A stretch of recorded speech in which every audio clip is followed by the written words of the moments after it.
அரசு மருத்துவர்களாலும் ஊழியர்களின் அதட்டல்களாலும் பாதிக்கப்பட்ட ஏழை எளிய மக்களின் குரல்தான் இவை. வேலூர் நகர பேருந்து நிலையத்தில் இருந்து சுமார் 8 கிலோமீட்டர் தொலைவில் உள்ள அடுக்கம்பாறையில் அமைந்துள்ளது வேலூர் அரசு மருத்துவக் கல்லூரி மருத்துவமனை. அங்கு தினம்தோறும் நூற்றுக்கணக்கான உள் நோயாளிகளும் புற நோயாளிகளும் சிகிச்சை பெறுகின்றனர். வேலூர் அரசு மருத்துவக் கல்லூரி மருத்துவமனையின் எமர்ஜென்சி வார்டில் பெரும்பாலும் பயிற்சி மாணவர்களே இருப்பதால் நோயாளிகளுக்கு வழங்கப்படும் சிகிச்சையின் தரம் கேள்விக்குறியாகவே இருந்து வருகிறது. சிகிச்சைக்கு வரும் நோயாளிகளிடம் மருத்துவர்கள் தன்மையாக பேசாமல் சிடுசிடுவென நடந்து கொள்வதாக கூறப்படுகிறது. உங்களுக்கு என்ன ஒரு ஆபத்துனா கூட டாக்டர் நர்ஸ் பொறுப்பு இல்ல, நாங்க தான் பொறுப்புன்றாங்க அந்த ஹெல்பர் வேலை செய்யறவங்க. அப்போ இந்த அடுக்கம்பாறை ஆஸ்பத்திரியே இந்த பெருக்குறவங்க கிட்ட இன்சார்ஜ் ஒப்படைச்சிட்டு இருக்கிறாங்க. அந்த மாதிரி எல்லாம் பேசுறாங்க. என் பேர் ஜி திலகானா. எங்க பாப்பா கூட்டு வந்திருக்கிறேன். இந்த பெருக்குற வேலை செய்யறாங்களா அவங்க அராஜகம் தாங்க முடியல. இந்த இடத்துல ஒரே பேச்சு. நானே அவங்க இது லீஸுக்கு எடுத்துக்கிறாங்க. ஒரு வேலை எத்தனை வருஷம் கான்ட்ராக்ட் எடுத்துக்கிறாங்களே, அந்த கான்ட்ராக்ட் கடையே வந்தா கூட அவருக்கு அவார்டு கொடுக்கும். சூப்பரா நாள் வச்சுருக்கீங்க நீங்கன்னு சொல்லிட்டு. போதாத குறைக்கு மருத்துவமனை ஊழியர்களும் நோயாளிகளை அவமதிக்கும் வகையில் பேசி வருகின்றனர். தேவையான படுக்கை வசதிகள் இல்லாததால் நோயாளிகள் மருத்துவமனை வளாகத்திலேயே உறங்கி வருகின்றனர். மகப்பேறு சிகிச்சை பிரிவில் கர்ப்பிணி பெண்களின் உறவினர்களை ஊழியர்கள் அனுமதிப்பதில்லை.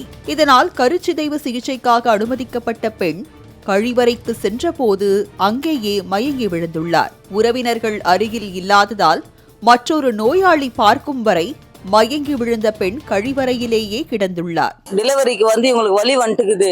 குழந்தை போயிட்டு பாத்ரூம் மயக்கம் போட்டு பாத்ரூம் நோயிட்டுக்கிறா.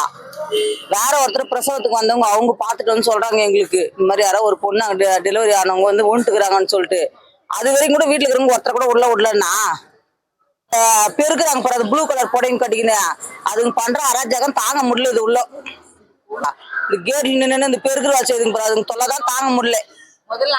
அதுதான் நடவடிக்கை எடுக்கணுமே. அவங்களும் ஒரு பொம்பளைங்க தான், ஆனா அவங்களுக்கு எல்லாம் அந்த இதுவெல்லாம் கிடையாது. வேலூர் அரசு மருத்துவக் கல்லூரி மருத்துவமனை வளாகத்தில் வீசப்பட்ட குப்பைகள் பல நாட்களாக சுத்தம் செய்யப்படாமல் உள்ளன.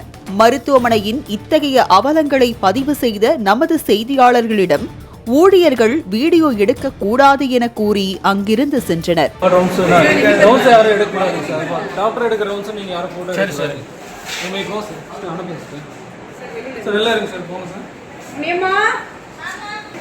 நீங்க போய் ஹையர் ஆபீஷியல்ல பெர்மிஷன் வாங்கிட்டு வந்து எடுங்க. யாரும் வேணாம்னு சொல்ல மாட்டாங்க. வீடியோ எடுக்கணும் என்ன பண்ணணும்? பர்மிஷன் வாங்கணுமா?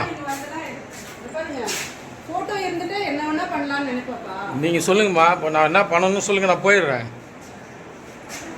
வேலூர் மருத்துவமனையில் நிலவும் அவலங்கள் குறித்து கல்லூரியின் முதல்வர் ரோஹிணி தேவியிடம் கேட்டபோது இங்கு எந்த பிரச்சனையும் இல்லை என கூறி முழு பூசணிக்காயை சோற்றில் மறைக்க பார்த்தார். நமது செய்தியாளர் தொடர்ந்து கேள்விக்கு மேல் கேள்வி கேட்டதால் மருத்துவக் கல்லூரி முதல்வர் புகார் கொடுங்கள், நடவடிக்கை எடுக்கிறோம் என்று வழக்கம் போல் பதிலளித்தார்.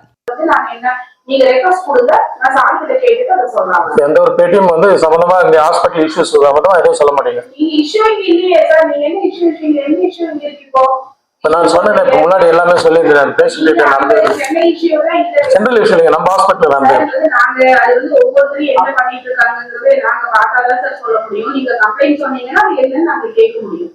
ஏழை எளிய மக்களை அலைகழிக்காமல் அரசு மருத்துவமனைகளிலும் தனியார் மருத்துவமனைகளுக்கு இடையான தரமான சிகிச்சை அளிக்கப்பட வேண்டும் என்பதே அனைவரது கோரிக்கையாக உள்ளது. மாலை முரசு செய்திகளுக்காக வேலூர் மாவட்ட செய்தியாளர் பிரகாஷ்.